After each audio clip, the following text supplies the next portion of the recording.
സുചേട്ട മണമാണ്. ഞാൻ ഒന്നും ചെയ്തിട്ടില്ല. ഫ്ലവേഴ്സ് ഇതുകൊണ്ട് തന്നിട്ട് തന്നപ്പോൾ ഇതുപോലെ വെച്ചതാണ്. ഡ്രസ്സാണ് അതായത് അടക്കിയിട്ട് അതുപോലെ ഇരിക്കുന്നത്, അതുപോലെ ഊരി തന്നതാണ്. ഒന്നും ഞാൻ ചെയ്തിട്ടില്ല, ഇതിങ്ങനെ വെച്ചേക്കുവാ. എനിക്ക് ഒരു വലിയൊരു ആഗ്രഹമുണ്ട്. ഏട്ടൻ്റെ സ്മെല്ല് വീടുണ്ട് ഇപ്പോഴും, ഏട്ടൻ്റെ സ്മെല്ല്. അപ്പോൾ ആ സ്മെല്ല് എനിക്ക് ലൈഫ് ലോങ് എൻ്റെ കൂടെ തന്നെ വേണമെന്ന് എനിക്കൊരു വലിയ ആഗ്രഹമുണ്ട്. അപ്പോൾ ഞാൻ അങ്ങനെ നോക്കിയപ്പോൾ യൂട്യൂബിൽ ഞാനിങ്ങനെ കണ്ടു മരിച്ചവരുടെ സ്മെല്ല് എടുത്തിട്ട് പെർഫ്യൂം ഉണ്ടാക്കി നമുക്ക് തരുമെന്ന്.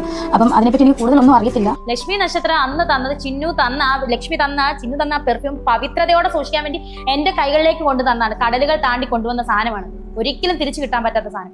അത് ഞാൻ എത്രത്തോളം പവിത്രതയിലാണ് എന്നും സൂക്ഷിക്കുന്നത്. ഞാൻ ഇപ്പൊ ആ പേരിന്റെ കൂട്ടത്തിൽ സുധി എന്നുള്ള പേര് ഞാൻ മാറ്റി.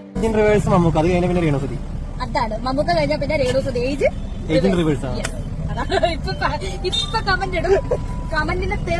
ഹലോ ഫ്രണ്ട്സ്, അപ്പൊ ഇന്ന് നമ്മൾ പറയാൻ പോകുന്നത് നമ്മുടെ സോഷ്യൽ മീഡിയ സ്റ്റാർ ആയിട്ടുള്ള രേണുസുധിയെ കുറിച്ചാണ്.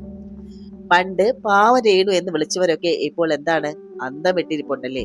കാരണം രേണു ഇപ്പോൾ കൊടുക്കുന്നത് ഒന്നൊന്നര മറുപടികൾ തന്നെയാണ്. അതും വോഡ്ക മുതല് വൾഗാരിറ്റി വരെയുണ്ട്. സകലതിനും രേണുവിന് മറുപടിയുണ്ട് എന്നുള്ളതാണ്. എന്തായാലും നമുക്ക് നോക്കാം ഈ ഒരു മാസ് മഹാറാണി എങ്ങോട്ടാണ് അവരുടെ ഈ പോക്ക് എന്നുള്ളത്.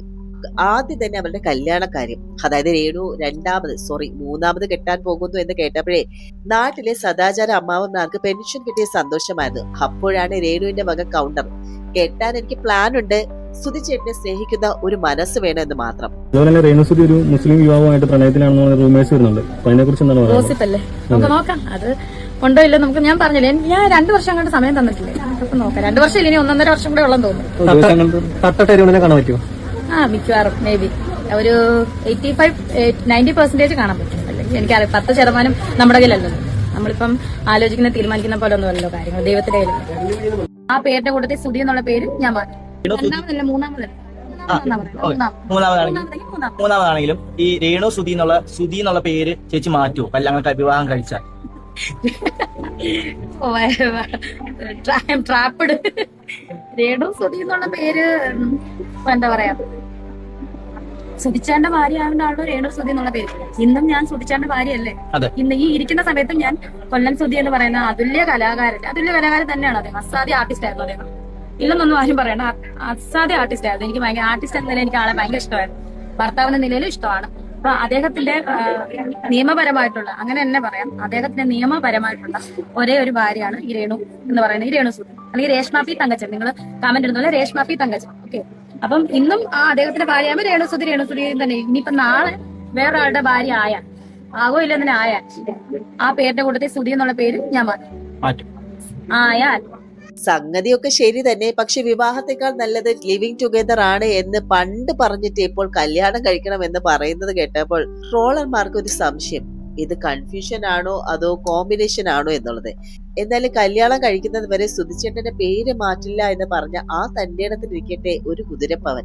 അടുത്തതാണ് മാനേജർ വിവാദം. ഒരു പക്ഷെ നമ്മൾ ഏറ്റവും കൂടുതൽ മാനേജറെ കുറിച്ച് അന്വേഷിച്ചു പോയത് ഈ ഒരു കേസിലാകാം അല്ലെ. ഒരുപാട് സെലിബ്രിറ്റികൾക്ക് അവരുടേതായിട്ടുള്ള മാനേജർ ഉണ്ട്, കാരണം കാര്യങ്ങളെല്ലാം കൺട്രോൾ ചെയ്ത്. പക്ഷെ ഇത്രയധികം മാനേജർക്ക് ഒരു പബ്ലിസിറ്റി കൊടുത്ത ആള് ആരെന്ന് ചോദിച്ചാൽ അത് രേണുസുധിയെ മാത്രമേ പറയത്തുള്ളൂ അല്ലേ.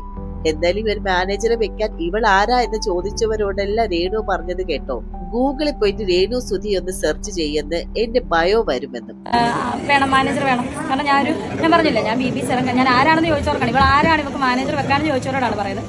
ഞാൻ ആരാണെന്ന് ചോദിച്ചാൽ നിങ്ങൾ ഗൂഗിൾ എന്ന് പറഞ്ഞൊരു സാധനം ഉണ്ടല്ലോ, നിങ്ങളെന്താ രേണു സുധി സെർച്ച് ചെയ്താൽ മതി, എന്റെ ബയോ ഒക്കെ വന്നു.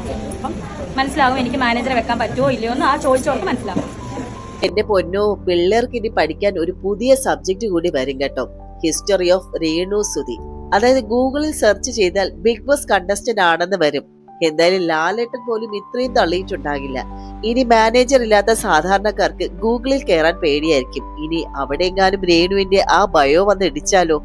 രേണുവിനെ ആരോ പല്ലി എന്ന് വിളിച്ചു. സാധാരണ സങ്കടപ്പെടേണ്ട ഒരു കാര്യമാണ്. പക്ഷേ രേണു ചിരിച്ചുകൊണ്ട് പറഞ്ഞത് എന്താണ്, പല്ലി എന്റെ അത്രയും ഗ്ലാമറുള്ള ജീവിയാണെന്ന് അറിഞ്ഞതിൽ ഭയങ്കര സന്തോഷം എന്നാണ്. എന്തായാലും ഈ മറുപടി കേട്ട് ഫ്ലോറിലെ പല്ലി വരെ ഞെട്ടിക്കാണും. ഞാൻ ഇത്രയും സുന്ദരിയായിരുന്നു എന്ന് വിചാരിച്ച് പല്ലി ഇപ്പോൾ കണ്ണാടിയിൽ നോക്കി ലിപ്സ്റ്റിക് ഇടുന്നുണ്ടാകും അല്ലേ. ബോഡി ഷേമിംഗ് നടത്തിയവർക്ക് രേണു കൊടുത്തത് 8ന്റെ പണിയാണ്. പല്ലിക്ക് അഭിമാനിക്കാം, കാരണം അവർ രേണുവിനെ പോലെയാണല്ലോ. അടുത്തതാണ് വോഡ്ക വെളിപ്പെടുത്തൽ. മദ്യപിക്കുമോ എന്ന ചോദ്യത്തിന് അതെ, വോഡ്കയാണ് ഇഷ്ടം, പച്ചയ്ക്ക് തുറന്നു പറഞ്ഞ ആളാണ്. ഇവിടെ സാധാരണ നടിമാര് പറയുന്നത് ഞാൻ ഫ്രൂട്ട് ജ്യൂസ് മാത്രമേ കുടിക്കാറുള്ളൂ എന്ന് നുണ പറയുമ്പോൾ രേണു വന്ന് വോഡ്കയുടെ ബ്രാൻഡ് വരെ പറഞ്ഞു. സംഗതി ബോൾഡാണ്. പക്ഷെ ചോരുന്ന വീട്ടിൽ നിന്ന് വോഡ്ക ഷോയിലേക്ക് ഇത്ര വേഗത്തിൽ മാറിയത് കണ്ട് നാട്ടുകാർക്ക് തലകറങ്ങുന്നുണ്ട്. ഇതിനെയാണ് ഗൈസ് അതിര് വിടുക എന്ന് വിളിക്കുന്നതെന്ന് ചിലർ പറയുന്നത്. പക്ഷെ രേണുവിന് എന്താ കസിന്റെ കൂടെ അടിച്ചു പൊളിക്കുന്നു അല്ലേ? അതെ, KHDC ഫിറോസിക്ക. ഞാൻ നിങ്ങളെ ഫിറോസിക്ക എന്ന് മാത്രമേ വിളിച്ചിട്ടുള്ളൂ, അല്ലെങ്കിൽ ഫിറോസ് എന്ന് മാത്രമേ വിളിച്ചിട്ടുള്ളൂ. താങ്കളുടെ കഴിഞ്ഞ ദിവസം ഒരു വീഡിയോ കണ്ടല്ലോ, എന്റെ അപ്പനെ എന്നെ നാറി ചെറ്റ എന്നൊക്കെ വിളിക്കാം. നാണം ഉണ്ടോ തനിക്ക് എപ്പോഴാണ് ഞാൻ നാറിയും ചെറ്റ ആയത്? ഓർമ്മയുണ്ടോന്ന് അറിയില്ല. നമ്മൾ തമ്മിൽ ഈ പ്രശ്നം ഉണ്ടാകുന്നതിന് മുന്നേ നല്ല രീതിയിൽ സൗഹൃദത്തിൽ മെസ്സേജ് അയക്കാറുള്ളവരല്ലേ. ഇക്ക മറന്നാലും രേണുസുതി ആ മെസ്സേജ് ഒന്നും മറക്കത്തില്ല. ഞാനും അയച്ചിട്ടുണ്ട് ഇക്കാക്ക്, ഇക്ക എനിക്ക് അയച്ചിട്ടുണ്ട്. നമ്മൾ തമ്മിൽ നല്ല സൗഹൃദത്തിലായിരുന്നു. ഇപ്പോഴല്ലേ എനിക്ക് എന്നെ നാറി ചെറ്റയാക്കി എന്റെ തന്തയും ഞാൻ നാറിയും ചെറ്റയായത്. നാണം ഉണ്ടോ തനിക്ക്? ഇനി മേലെ എന്നെ നാറി ചെറ്റെന്ന് വിളിച്ചുകൊണ്ട് വന്നേക്കരുത്. ഞാൻ തന്നെ വിളിക്കാത്തത്, ഞാൻ ഇക്കാന്ന് മാത്രമേ ഇന്നും വിളിക്കുന്നുള്ളൂ. വിളിക്കാത്തത് എന്റെ സംസ്കാരം, മനസ്സിലായോ? അപ്പൊ ഞാനൊന്നും മറക്കത്തില്ല, ഇക്കായി മറക്കാതിരുന്ന ഇക്കാക്ക് കൊള്ളാം. ഓക്കെ, കിച്ചു ഇതൊന്നും പ്രതികരിക്കാറില്ലെന്ന് തോന്നുന്നു. അവന്റെ ലൈവിൽ അവന്റെ വ്ളോഗില് ലൈവ് പോകുന്നല്ലാതെ അവൻ ഇതിനെപ്പറ്റി ഒരു മാധ്യമങ്ങളോട് പ്രതികരിക്കുന്ന ഞാൻ കണ്ടിട്ടുമില്ല, കേട്ടിട്ടുമില്ല. അവൻ എന്നോടും പ്രതികരിക്കാറില്ല. ഇപ്പൊ വിളിച്ചായിരുന്നു, ഇപ്പൊ നിങ്ങൾ പറയും വിളിച്ചതുകൊണ്ടാണ് ഞാൻ പറഞ്ഞത് വിളിച്ചത്. മകൻ അമ്മേനെ വിളിക്കുന്ന, അമ്മ മകനെ വിളിക്കുന്നത് വലിയ സംഭവമായിട്ടൊന്നും ഞാൻ പറയുന്നല്ല. പിന്നെ ഇങ്ങനെ കുറെ എണ്ണം വെച്ചിട്ടുണ്ട്, ഇങ്ങനെ വലിയ സംഭവം കിച്ചു ഞാനും തമ്മി മിണ്ടുന്നില്ല, മറ്റേതാ മറിച്ചത്. അതുകൊണ്ട് എടുത്ത് പറയുന്നതേ ഉള്ളൂ, അല്ലാതെ കള്ളത്തരം പറയുന്നതോ കള്ളത്തരം നിങ്ങളെ ബോധിപ്പിക്കാൻ കാണിക്കുന്ന ഇതൊന്നുമല്ല. വൾഗർ ഡ്രസ് ഇടുന്നു എന്ന് പറയുന്നവരോട് രേണു പറയുന്നത് ക്യാമറ കണ്ണിന്റെ കുഴപ്പമാണെന്നാണ്. ഞാൻ ഇരിക്കുമ്പോഴും എഴുന്നേൽക്കുമ്പോഴും ക്യാമറ വെക്കുന്നവരാണ് തെറ്റുകാരെന്നാണ് പുള്ളിക്കാരി പറയുന്നത്.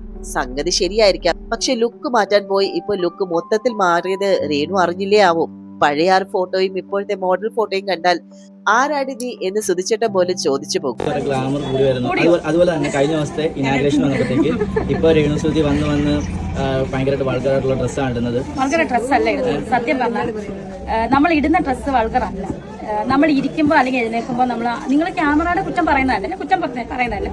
ആ ഒരു എന്നാ പറയാ, നമ്മൾ ആ ഒരു തിരക്കിൽ അല്ലേ, നമ്മൾ ഒരു എന്നെ ഞാനല്ല വേറെ ആരാളും നമ്മൾ ഇങ്ങനെ സ്പീഡിൽ ഇങ്ങനെ വരുമ്പോൾ ചിലപ്പോൾ നിങ്ങൾ ശ്രദ്ധിച്ചു കാണത്തില്ലായിരിക്കും അല്ലെ. നിങ്ങളെന്നല്ല ആ എടുക്കുന്ന ആൾക്കാർ ശ്രദ്ധിച്ച് ഇങ്ങനെ എടുക്കുന്ന സ്പീഡിൽ അവർക്ക് എങ്ങനെയും ക്യാമറ കിട്ടണം അല്ലെങ്കിൽ വീഡിയോ കിട്ടണോ എന്നുള്ള ഉദ്ദേശത്തിൽ എടുക്കുന്നതായിരിക്കാം.